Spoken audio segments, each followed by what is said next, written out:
ബസിൽ ലൈംഗിക അതിക്രമം നടത്തിയെന്ന ആരോപണത്തെ തുടർന്ന് യുവാവ് ജീവനൊടുക്കിയ കേസിൽ പിടിയിലായ ഷിംജിത മുംതാസിനെ റിമാൻഡ് ചെയ്തു.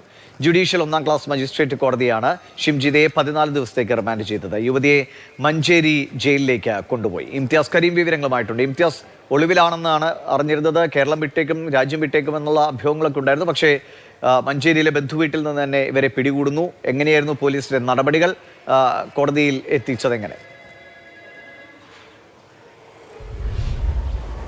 ദിവിഷ്മണി, എല്ലാ അഭ്യൂഹങ്ങൾക്കുമിടയിൽ തന്നെ കേസ് അന്വേഷിക്കുന്ന മെഡിക്കൽ കോളേജ് പോലീസ് വളരെ നാടകീയമായി അതീവ രഹസ്യമായി വടകരയിലെ ബന്ധുവീട്ടിലെത്തി ഒളിവിൽ കഴിയുകയായിരുന്ന ഷിംജിത മുസ്തഫയെ പിടികൂടി ആദ്യം കസ്റ്റഡിയിലെടുത്തു. അതിനുശേഷം അറസ്റ്റ് രേഖപ്പെടുത്തി കുന്നമംഗലത്തെ കോടതിയിൽ 1-ാം ക്ലാസ് ജുഡീഷ്യൽ മജിസ്ട്രേറ്റ് കോടതിയിൽ ഹാജരാക്കുകയും അവിടെ നിന്ന് റിമാൻഡ് ചെയ്യുകയും ചെയ്തിട്ടുണ്ട്.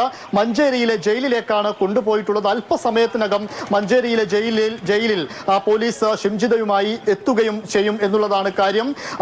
അതായത് ഈ ദീപകിന്റെ ആത്മഹത്യ, ഗോവിന്ദപുരം സ്വദേശിയായിട്ടുള്ള ദീപക് ഈ വിഷയത്തിൽ ഈ വീഡിയോ ദൃശ്യം പുറത്തു വന്നതിന് പിന്നാലെ ആത്മഹത്യ ചെയ്തതോടുകൂടി കുടുംബം കമ്മീഷണർക്ക് പരാതി നൽകിയിരുന്നു, പോലീസിനൊക്കെ പരാതി നൽകിയിരുന്നു.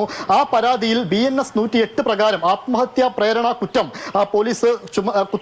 പോലീസ് ചുമത്തുകയും ചെയ്തു. ഇത് നോൺ വയലബിൾ ഒഫൻസ് ആണ്. ഇതിനിടയിൽ മുൻകൂർ ജാമ്യാപേക്ഷയ്ക്ക് വേണ്ടിയിട്ട് ഷിംജിതയുടെ അഭിഭാഷകൻ നീക്കം നടത്തുകയും ചെയ്തിരുന്നു. എന്നാൽ അതിനെയൊക്കെ തകിടം മറിച്ച് മുൻകൂർ ജാമ്യാപേക്ഷ ലഭിക്കും മുൻപ്, അതിന്റെ നടപടികൾ ആരംഭിക്കും മുൻപ് തന്നെ പോലീസ് ഷിംജിതയെ കസ്റ്റഡിയിലെടുത്തു.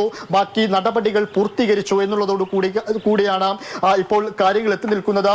ഇത് ഷിംജിതയുടെ കുടുംബത്തെ സംബന്ധിച്ചിടത്തോളം വലിയ ആശ്വാസമുള്ള കാര്യം തന്നെയാണ്. അവർ എത്രയും പെട്ടെന്ന് നടപടി വേണം. കമ്മീഷണർക്ക് കൊടുത്ത പരാതിയിൽ ഷിംജിതയ്ക്കെതിരെ കൊലക്കുറ്റത്തിന് കേസെടുക്കണം, കൊലക്കുറ്റം ചുമത്തണം എന്നുമൊക്കെയായിരുന്നു പറഞ്ഞിരുന്നത്. പക്ഷെ അത്തരം നടപടികളിലേക്ക്, കൂടുതൽ വകുപ്പുകളൊക്കെ ചേർക്കുന്ന നടപടികളിലേക്ക് കടക്കണമെങ്കിൽ അടുത്ത ദിവസം തന്നെ പോലീസ് കൂടുതൽ ചോദ്യം ചെയ്യലിന് വേണ്ടിയിട്ട് ഷിംജിത മുസ്തഫയ്ക്കുള്ള കസ്റ്റഡി അപേക്ഷ നൽകുകയും ചെയ്യും. കസ്റ്റഡിയിൽ എടുത്തതിന് ശേഷമായിരിക്കും തുടർ നടപടികൾ ഇതിൽ ഉണ്ടാവുക എന്നാണ് കരുതുന്നത്. കാരണം ഇതിൽ പ്രാഥമികമായി ഇപ്പോൾ ദീപകിന്റെ അമ്മ കന്യകയുടെ മൊഴി രേഖപ്പെടുത്തിയിട്ടുണ്ട്, ദീപകിന്റെ അടുത്ത സുഹൃത്തുക്കളുടെ മൊഴി രേഖപ്പെടുത്തിയിട്ടുണ്ട്.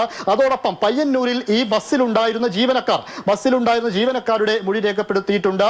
അതിനുശേഷം ഷിംജിത മുസ്തഫയുടെ മൊഴിയും പ്രാഥമികമായി രേഖപ്പെടുത്തി എന്നുള്ളതാണ് കാര്യം. ഇതെല്ലാം ചേർത്തുകൊണ്ടാണ് ഇപ്പോൾ അതിൽ FIR ഇട്ട് ബാക്കി നടപടിക്രമങ്ങളൊക്കെ പൂർത്തീകരിച്ചിട്ടുള്ളത്.